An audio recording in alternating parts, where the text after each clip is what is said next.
क्या आप यकीन करते हैं कि कुछ आत्माएं सिर्फ बुलाने से नहीं आती, उन्हें जगाया जाता है? क्या आपने कभी सोचा है कि एक अष्टधातु की शांत दिखने वाली मूर्ति के भीतर कोई जागृत शक्ति हो सकती है जो किसी के जीवन को वरदान भी बना सकती है और विनाश भी? अगर नहीं तो यह कहानी आपके यकीन को हिला देगी। यक्षिणी साधना, एक साधक की अनकही यात्रा, एक ऐसी डरावनी, रहस्यमयी और सस्पेंस से भरी यात्रा है जिसमें प्रेम, तंत्र, वासना और आत्मा का संघर्ष आपको नींद में भी बेचैन कर देगा। यह कहानी है ईशान की, एक टूटा हुआ युवक जो मायावी यक्षिणी की साधना में उतरता है, लेकिन जो उसे मिलता है वो किसी स्वप्न से नहीं, एक शापित संसार से आता है। हर भाग में गहराता रहस्य, हर अध्याय में बढ़ता डर और अंत में एक ऐसा मोड़ जिसे आप भूल नहीं पाएंगे।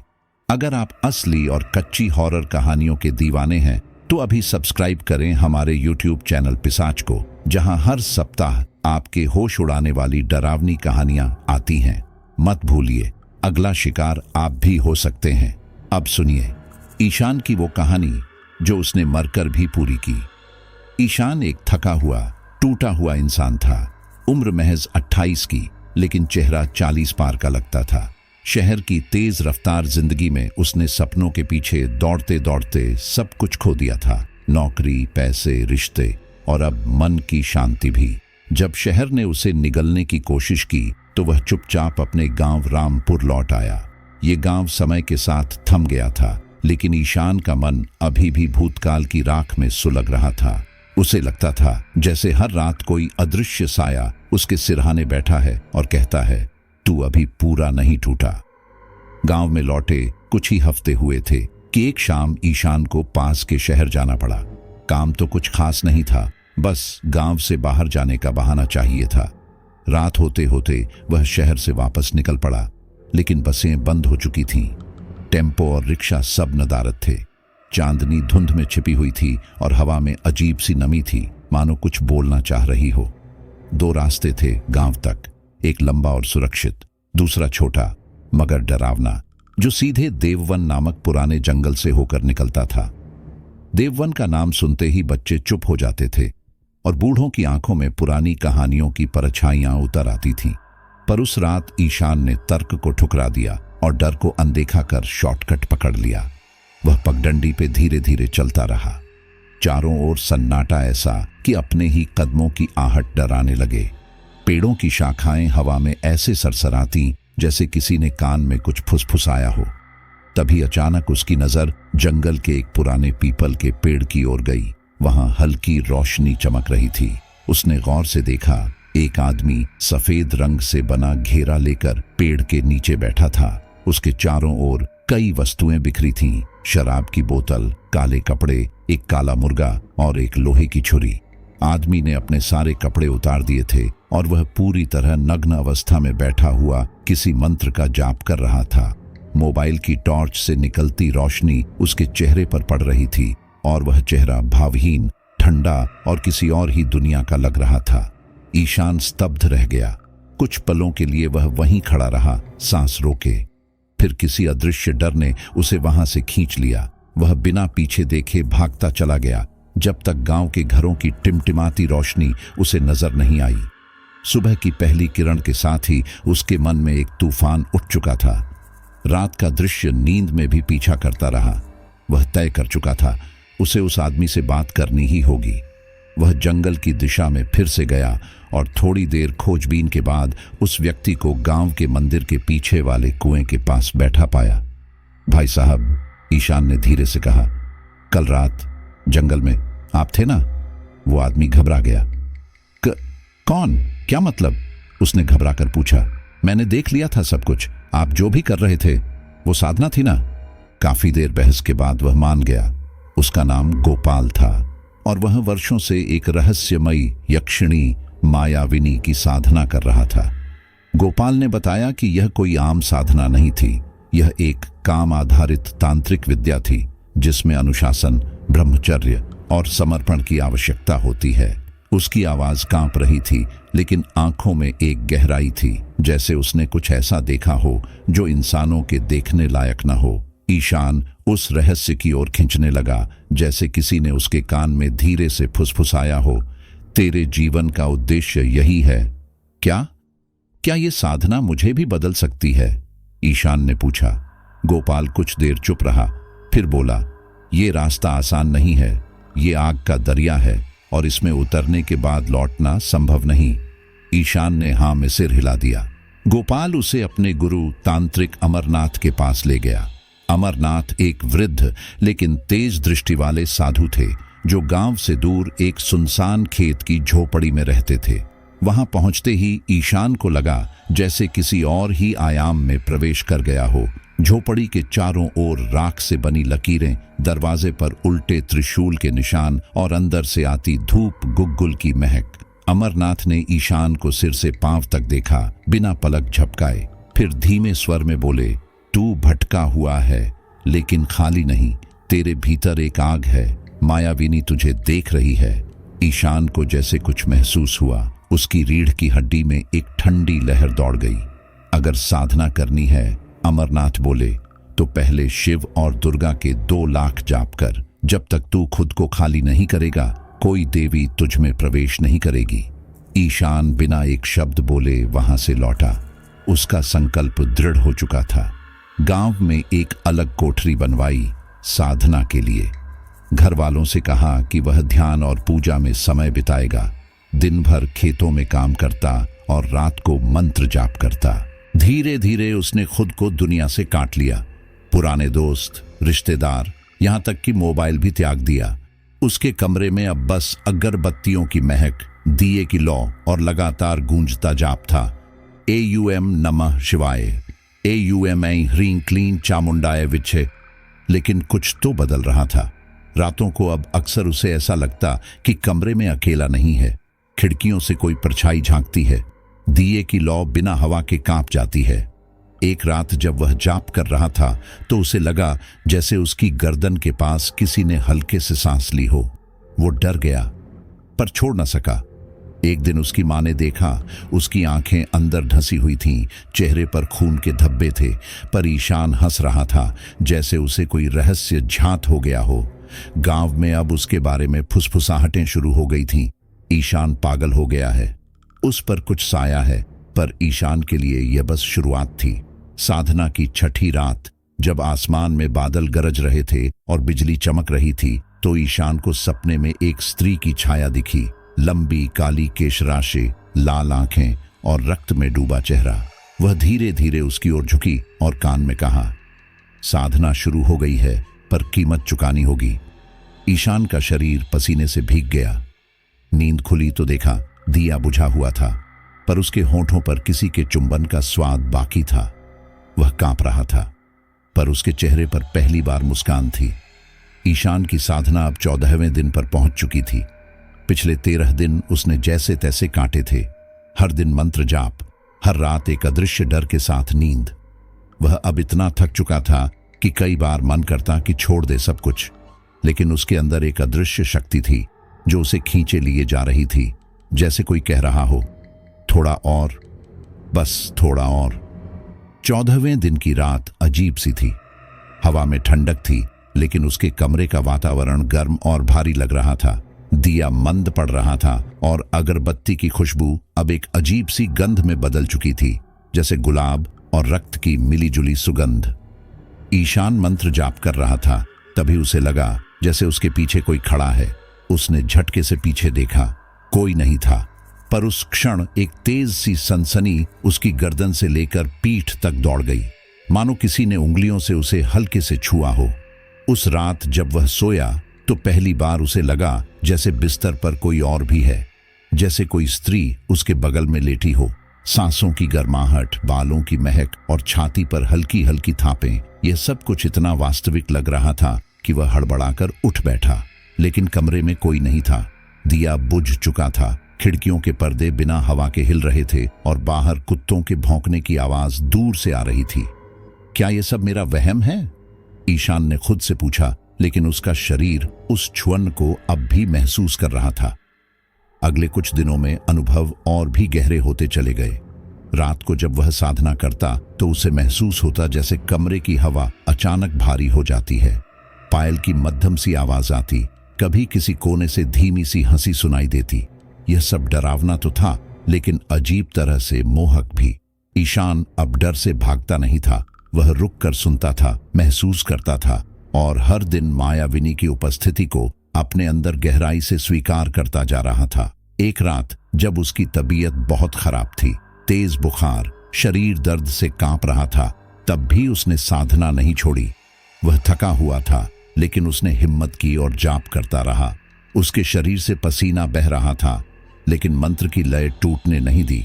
और फिर उसी रात कुछ ऐसा हुआ जो उसके जीवन का पहला चमत्कार बना। उसने अनुभव किया कि कोई उसके माथे को धीरे से सहला रहा है। फिर एक स्पर्श उसके होठों पर महसूस हुआ, गर्म, मुलायम और धीमा। उसने आंखें खोली, लेकिन कुछ नहीं था। फिर भी उसके होठों पर जैसे किसी ने लंबा चुंबन किया हो, वैसा अनुभव रहा। वह चुपचाप लेटा रहा। उसकी धड़कनें तेज थीं, लेकिन उसमें कोई डर नहीं था। सुबह जब आंख खुली तो उसे महसूस हुआ कि उसका बुखार गायब हो चुका है। पूरा शरीर हल्का लग रहा था, जैसे उसे किसी ने छूकर सारी थकान खींच ली हो। उसकी माँ, जो उसे रोज सुबह दवा देने आती थी, हैरान थी। तू तो ठीक लग रहा है, इतनी जल्दी कैसे? ईशान ने मुस्कुराकर कहा। माँ, शायद कोई देवी आशीर्वाद दे गई। अब उसके मन में एक नई भावना जन्म लेने लगी थी। यह साधना अब कोई प्रयोग नहीं रही, यह एक रिश्ता बन चुका था। वह उस अदृश्य स्त्री से जुड़ता जा रहा था, जिसे उसने कभी देखा नहीं, लेकिन हर रात महसूस किया। उस छाया की महक अब उसके सांसों में रचने लगी थी। वह उसे प्रेमिका की तरह सोचने लगा था, जो रात में आती, उसे सहलाती और किसी अलौकिक प्रेम की अनुभूति दे जाती। कभी कभी वह दीवार पर हाथ रखकर उस छाया से बातें करने की कोशिश करता। तुम कौन हो? क्या तुम मेरी साधना स्वीकार कर चुकी हो?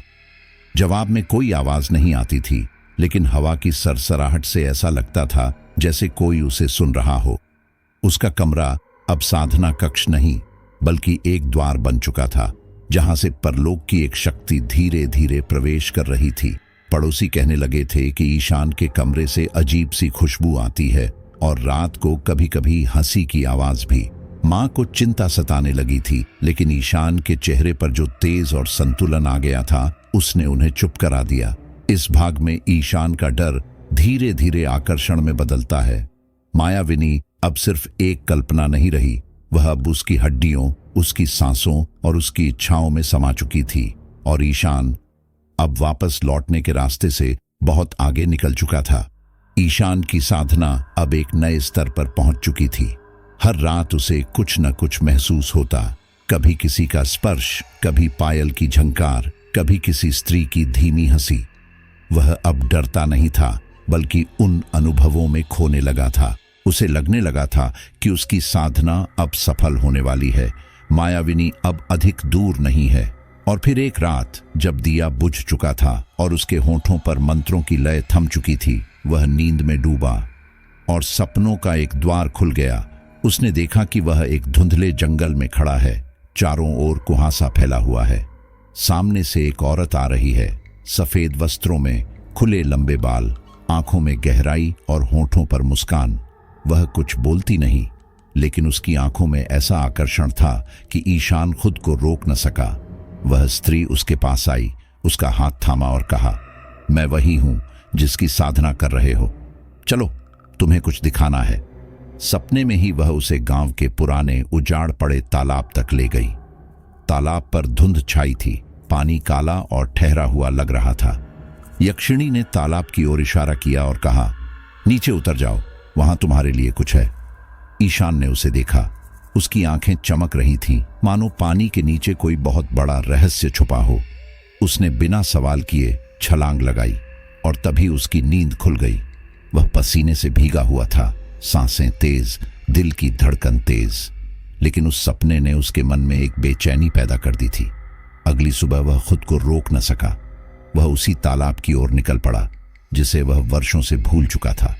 वहां पहुंचते ही उसे लगा जैसे सपना दोहराया जा रहा हो। वही पेड़, वही पगडंडी, वही ठहरा हुआ जल।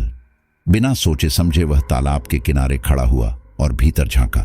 जल की सतह एकदम स्थिर थी, लेकिन उसे अंदर से कुछ खिंचाव सा महसूस हुआ। कुछ था जो उसे बुला रहा था। एक पल की हिचक के बाद उसने झील में छलांग लगा दी। पानी में उतरते ही उसे ठंड का झटका लगा, लेकिन उससे भी बड़ा झटका तब लगा जब उसका एक पैर किसी चीज में फंस गया। उसने हड़बड़ाकर बाहर निकलने की कोशिश की, पर पैर नहीं निकल रहा था। पानी गहराता जा रहा था, सांसें कम पड़ने लगी थीं। मौत का डर उसके मन में समा गया। उसे लगा कि अब सब खत्म हो गया, लेकिन तभी उसके भीतर एक आवाज आई, मंत्र जाप करो, मुझसे प्रार्थना करो। ईशान ने उसी क्षण मन में मायाविनी का मंत्र दोहराना शुरू कर दिया। जुबान से शब्द नहीं निकल सकते थे, पर मन ही मन वह जाप करता रहा, तेजी से, टूटे हुए स्वर में। और तभी उसे महसूस हुआ कि कोई पास आ रहा है। पानी के भीतर धुंधलके में एक स्त्री तैरती हुई उसके पास आई। उसका चेहरा वही था जो उसने स्वप्न में देखा था, नयनाभिराम, मोहक, लेकिन अब उसमें एक अलौकिक चमक थी। उसने बिना कुछ कहे ईशान का चेहरा अपने हाथों में लिया और उसके माथे पर अपना माथा टिका दिया। अगले ही पल ईशान का डर, घुटन और छटपटाहट खत्म हो गई। ऐसा लगा जैसे उसे पानी के नीचे सांस लेने की ताकत मिल गई हो। उसका पैर भी उसी क्षण छूट गया। वह स्त्री अब भी उसकी ओर देख रही थी और फिर उसने एक और इशारा किया। वहां कीचड़ में आधी दबी एक प्रतिमा दिखाई दी, स्त्री की अष्टधातु से बनी छोटी मूर्ति। यक्षिणी ने बिना बोले कहा, इसे बाहर ले जाओ, यही तुम्हारा उत्तर है। ईशान सतह पर आया, गहरी सांस ली और फिर दोबारा नीचे जाकर मूर्ति को बाहर निकाला।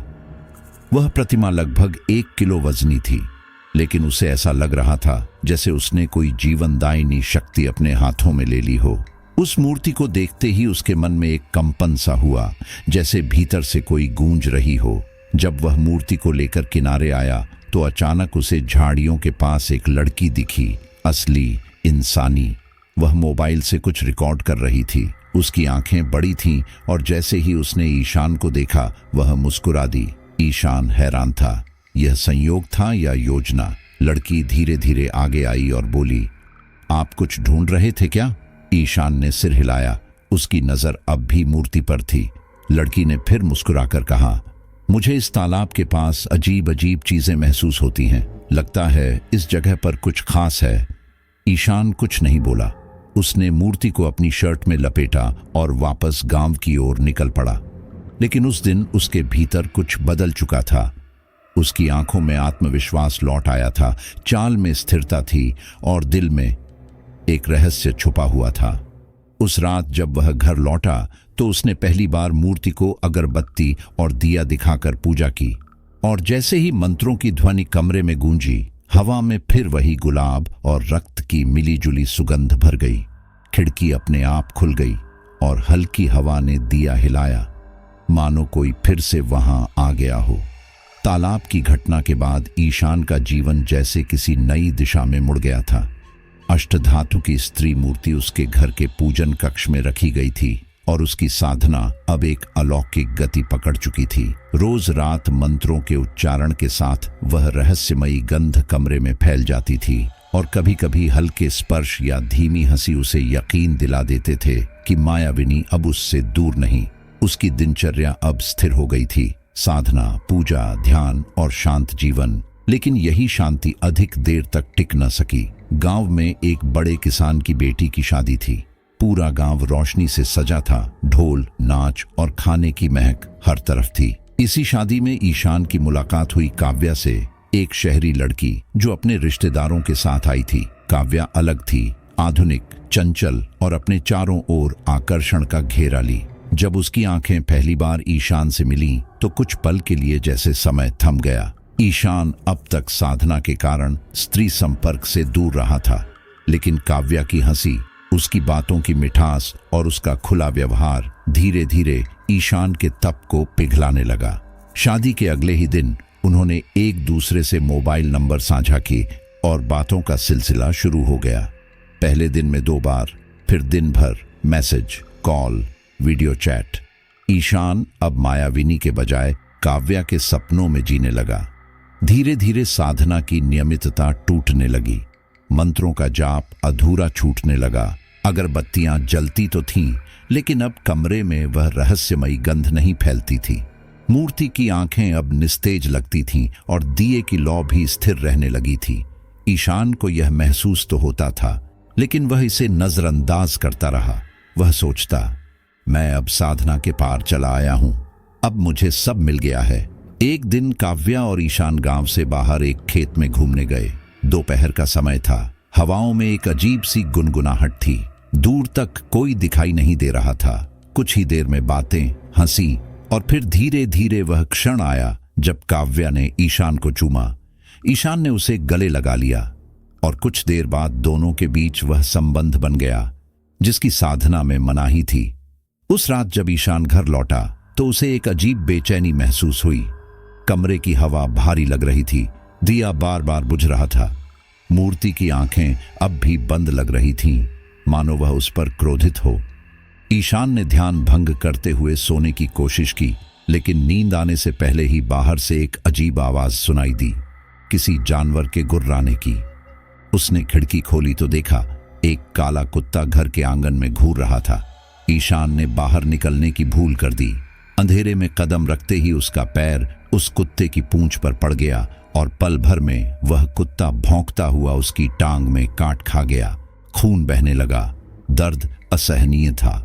गांव के वैद्य ने दवाई दी और इंजेक्शन भी लगाया, लेकिन उस रात जो हुआ उसने ईशान को भीतर से हिला दिया। नींद में उसे फिर वही स्त्री दिखाई दी, मायाविनी। लेकिन अब उसका चेहरा कोमल नहीं था। आंखों में क्रोध और तिरस्कार भरा था। उसने धीमी लेकिन कड़क आवाज में कहा, तूने नियम तोड़ा है।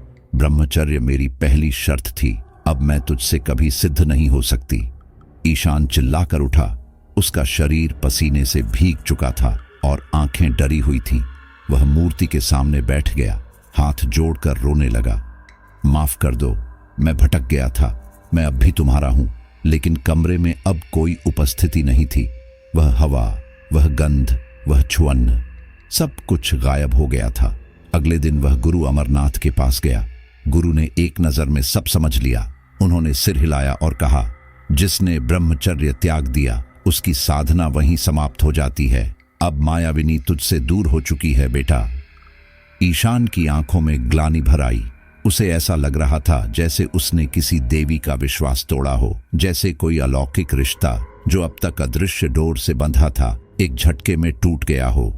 उसकी आत्मा पर एक बोझ चढ़ गया था जिसे वह शब्दों में व्यक्त नहीं कर सकता था। लेकिन उसी रात जब वह फिर से मूर्ति के सामने बैठा, आंखें बंद की और मौन साधना करने लगा, एक आखिरी बार मायाविनी प्रकट हुई। उसकी उपस्थिति अब शांत थी, लेकिन उसमें एक दूरी थी, जैसे कोई विदा लेने आया हो। उसने कहा, मैं तुम्हारी साधना का सम्मान करती हूं। तुमने मुझे बुलाया, प्रेम दिया और मैं आई, लेकिन तुमने एक और स्त्री से प्रेम किया, इसलिए मैं अब तुम्हारी नहीं रही। परंतु तुम्हारे तप की शक्ति व्यर्थ नहीं जाएगी। ये प्रतिमा अब भी तुम्हारे लिए धन का स्रोत बनेगी, पर याद रखना ये केवल बाहरी वरदान है, मेरे प्रेम का नहीं। यह कहकर वह धीरे धीरे हवा में विलीन हो गई और ईशान बस बैठा रहा घंटों तक उस ठंडी सूनी हवा में, अकेला। मायाविनी के अंतिम दर्शन के बाद ईशान पूरी तरह टूट चुका था, लेकिन अष्टधातु की मूर्ति अब भी उसके जीवन का केंद्र बनी हुई थी। पहले वह उसे साधना का माध्यम मानता था, अब वह उसकी शेष बची हुई आशा बन गई थी। और चमत्कार तो तब शुरू हुए जब उसने मूर्ति को अपने पूजा कक्ष में स्थापित कर नियमित पूजा प्रारंभ की। कुछ ही दिनों में उसके जीवन में बदलाव आने लगे। जो खेत कई सालों से सूखे पड़े थे, वहां अब अनाज लहलहाने लगा। गांव का एक व्यापारी जो लगातार घाटे में जा रहा था, उसने ईशान से सलाह ली और देखते ही देखते उसका व्यापार चल निकला। ईशान को गांव में एक ज्ञानी और चमत्कारी साधक के रूप में देखा जाने लगा। लोग उससे आशीर्वाद लेने आने लगे, बच्चे उसे देखकर मुस्कुराने लगे और जो लोग पहले उसे पागल मानते थे, अब उसकी मूर्ति के सामने माथा टेकने लगे। धन, मान सम्मान, आराम, सब कुछ उसके पास था, पर इसके बावजूद एक चीज गायब थी, मायाविनी। उसका वो अलौकिक स्पर्श, उसकी गंध, उसकी उपस्थिति, वह सब अब बस स्मृतियों में रह गया था। रातें अब भी भारी होती थीं, अक्सर जब वह सोता तो मूर्ति के पास जलता दीपक एकाएक बुझ जाता। कमरे में कभी अचानक गुलाब की तीखी महक फैल जाती तो कभी बिना वजह हवा चलने लगती। एक बार उसने अपनी आंखों से देखा कि मूर्ति की छाया दीवार पर बड़ी होती जा रही है, धीरे धीरे, डरावनी। एक रात उसने सीढ़ियों पर पायल की आवाज सुनी, लेकिन बाहर कोई नहीं था। ऐसे ही कई छोटे बड़े अनुभव अब उसका रोज का हिस्सा बन चुके थे। ईशान ने दोबारा साधना शुरू की, लेकिन अब वह मायाविनी के लिए नहीं थी, वह मूर्ति के लिए थी। वह सोचता, शायद उसी के माध्यम से मायाविनी दोबारा लौट आए। हर रात वह दिए की लौ के सामने बैठता, आंखें बंद करता और उसी मंत्र को दोहराता जो कभी मायाविनी को बुलाया करता था। लेकिन अब वह मंत्र एक दीवार से टकराकर लौट आता था, बिना किसी प्रतिक्रिया के। एक रात जब बारिश हो रही थी और बिजली बार बार कड़क रही थी, ईशान को एक अजीब सपना आया। उसने देखा कि उसका पूजा कक्ष खून से भर गया है और मूर्ति के नेत्रों से लाल गाढ़ा रक्त बह रहा है। मूर्ति की आंखें धीरे धीरे खुल रही थीं और उसमें से कोई औरत चीख रही थी, तूने मुझे कैद कर लिया है, ये शक्ति नहीं, श्राप है। ईशान चीख कर उठ बैठा। कमरे में दिया बुझ चुका था, खिड़की अपने आप खुल गई थी और मूर्ति की आंखें उसे ऐसे देख रही थीं जैसे वो सच में जाग गई हो। डर और उलझन से भरा हुआ वह अगली सुबह फिर से गुरु अमरनाथ के पास गया। उन्होंने उसका चेहरा देखा और गहरी सांस ली। ये मूर्ति सिर्फ धातु नहीं है, उन्होंने कहा, यह भावनाओं की गिरफ्त में है। इसमें वो शक्ति बंद है जो आधी जागी है, आधी सोई है। इसे पूजोगे तो देगा, पर भावनाओं से डोलोगे तो डसेगा। ईशान कुछ समझ नहीं पाया, वह तो बस मायाविनी को वापस चाहता था। गुरु ने उसे चेताया कि मूर्ति को अब सिर्फ शक्ति का प्रतीक मानो, न कि प्रेम या आत्मा का। लेकिन यह कहना जितना आसान था, करना उतना ही कठिन। ईशान के मन में अब भी वह प्रेम जीवित था जो वह मायाविनी के लिए महसूस करता था। मूर्ति उसकी स्मृति, उसकी आशा और उसका एकमात्र सहारा बन चुकी थी। धीरे धीरे उसका मन भ्रमित होने लगा। उसे ऐसा लगने लगा कि मूर्ति उससे बात करती है। कभी वह उसकी आंखों में डर देखता, कभी मोह और कभी एक धीमी सी मुस्कान। कई बार वह खुद से बातें करता हुआ पाया गया। तुम मुझसे नाराज हो? वह पूछता। मैंने गलती की, लेकिन क्या अब भी तुम मेरे पास नहीं आ सकती? मूर्ति जवाब नहीं देती थी, लेकिन कमरे में मौजूद ऊर्जा उसे हर पल कुछ कहती रहती थी। रात में अक्सर उसके कानों में कोई धीमी आवाज आती, तुम अकेले नहीं हो, मैं यहीं हूं, लेकिन अब मुझे जगाना मत। ईशान समझ नहीं पाता कि ये चेतावनी है या लालच। उसकी नींदें अब टूटने लगी थीं, आंखों के नीचे काले घेरे बन गए थे। गांव के लोग अब फिर से फुसफुसाने लगे थे, ईशान फिर से कुछ कर रहा है, इस बार ज्यादा गहरा जा रहा है। अंत में एक दिन जब वह मूर्ति के सामने बैठा था, उसे लगा जैसे मूर्ति के चेहरे पर हल्की सी मुस्कान उभर आई हो। उसी क्षण उसके भीतर एक विचार कौंधा, क्या यह मूर्ति सच में शक्ति है या मेरी आत्मा पर लगा कोई श्राप? वह सवाल अब भी गूंज रहा है और जवाब कहीं नहीं। ईशान के जीवन में भले ही धन और नाम की बरसात हो रही थी, लेकिन गांव के आसमान पर अब डर के बादल मंडराने लगे थे। अष्टधातु की मूर्ति के आने के कुछ हफ्तों बाद गांव में अजीब घटनाएं घटने लगीं। पहले गांव का नाई, फिर एक भिक्षुक और तीसरी बार एक किसान, तीनों की लाशें अलग अलग दिनों में उनके ही घरों से मिली। उनकी आंखें पूरी खुली हुई थीं, चेहरों पर गहरी भयावहता थी, जैसे मरते समय उन्होंने कुछ ऐसा देखा हो जो इंसानी समझ से परे था। लाशें अकड़ी हुई थीं और एक जैसी थी उनकी हालत, मानो किसी अदृश्य भय ने उन्हें जकड़ कर मारा हो। गांव में अफवाह फैल गई कि इन मौतों का कारण कोई साधारण बीमारी नहीं, बल्कि किसी ऊपरी शक्ति का प्रकोप है, और लोगों की उंगलियां सीधी उठीं ईशान की मूर्ति की ओर। अब तक जिसे गांव का साधक और चमत्कारी कहा जाता था, वही अब भय का केंद्र बन चुका था। ये सब उस मूर्ति की वजह से हो रहा है। उसने कोई टोना कर दिया है, ईशान ने किसी राक्षसी आत्मा को बुला लिया है। इस तरह की बातें हर चौपाल, हर नुक्कड़ पर सुनाई देने लगी। ईशान इन बातों से व्याकुल था, लेकिन सबसे बड़ा आघात तब लगा जब काव्या, जिसने उसे प्रेम दिया था, उससे अलग होने का निर्णय ले बैठी। काव्या ने कहा, ईशान, तुम पहले जैसे नहीं रहे, तुम्हारी आंखों में अजीब सी चमक है। तुम्हारे घर में मैं घुस नहीं सकती, वहां कोई और भी रहता है, मैं डरती हूं। यह सुनकर ईशान कुछ पल चुप रहा, फिर बस इतना कहा, ठीक है, तुम चली जाओ। अब ईशान सच में अकेला था। परिवार उससे कट चुका था।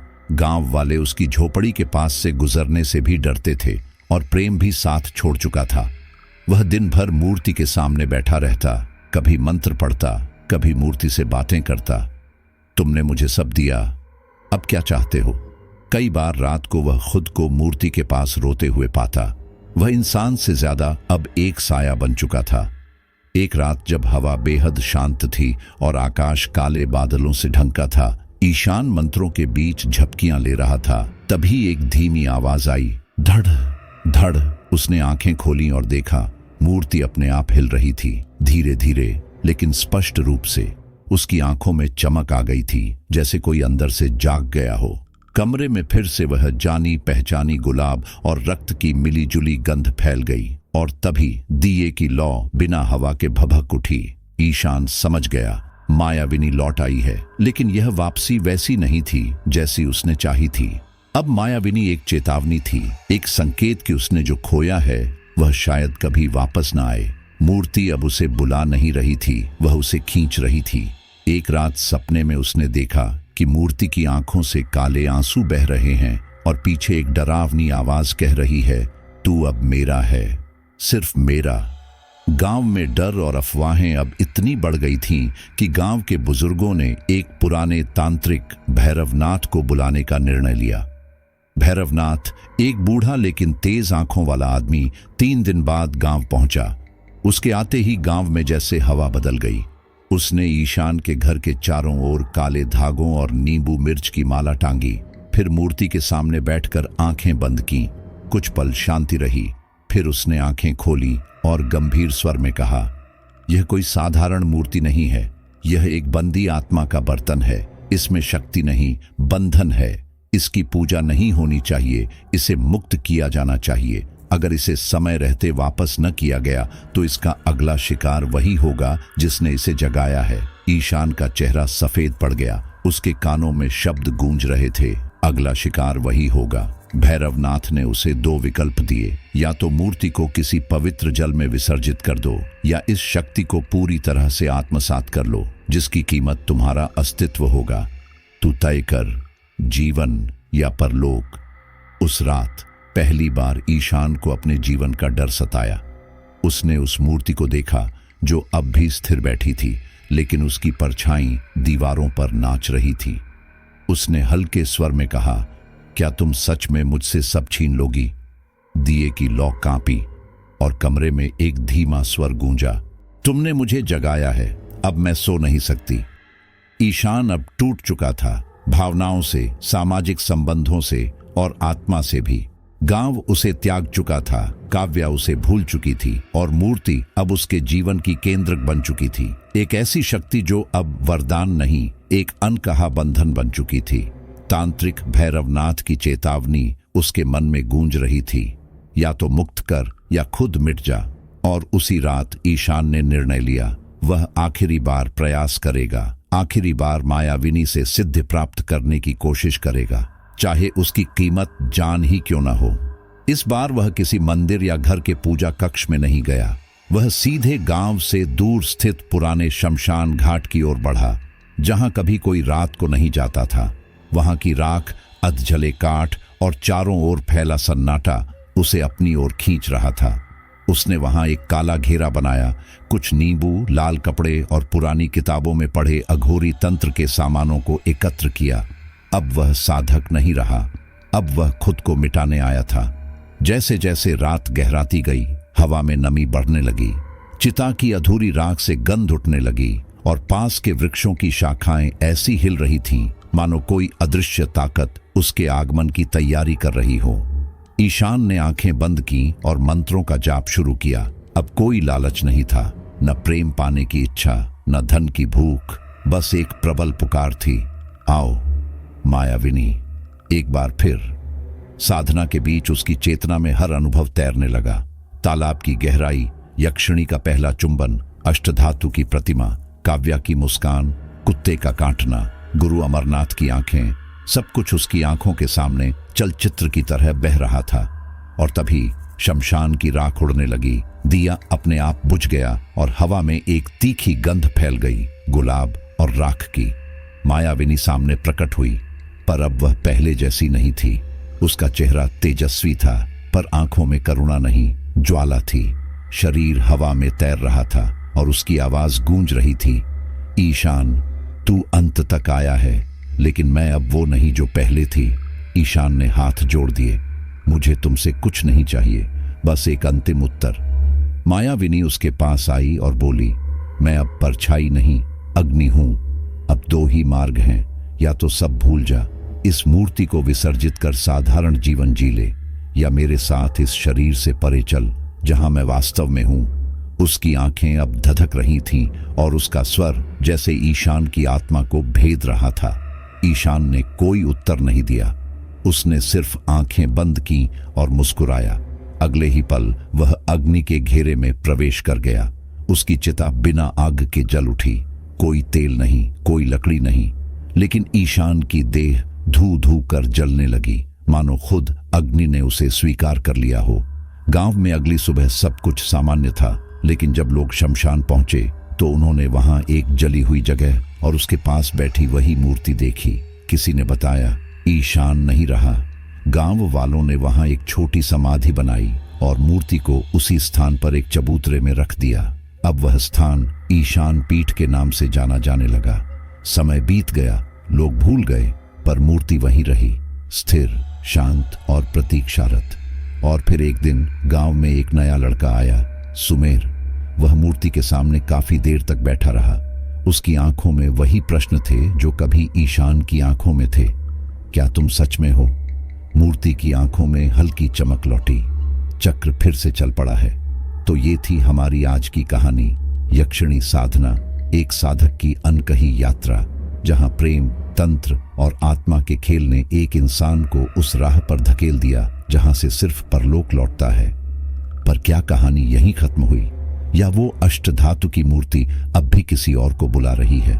जवाब आपको आने वाले समय में मिलेगा, क्योंकि पिशाच पर डर कभी थमता नहीं, वो बस रूप बदलता है। अगर आप चाहते हैं और भी ऐसी कहानियां जो आपके रोंगटे खड़े कर दें, नींदें उड़ा दें और यकीन को झकझोर दें, तो अभी सब्सक्राइब करें हमारे चैनल पिशाच को। अगली बार शायद किसी और ईशान की कहानी आपका इंतजार कर रही हो। डर के इस सफर में साथ चलना है तो घंटी दबाकर जुड़े रहिए पिशाच के साथ।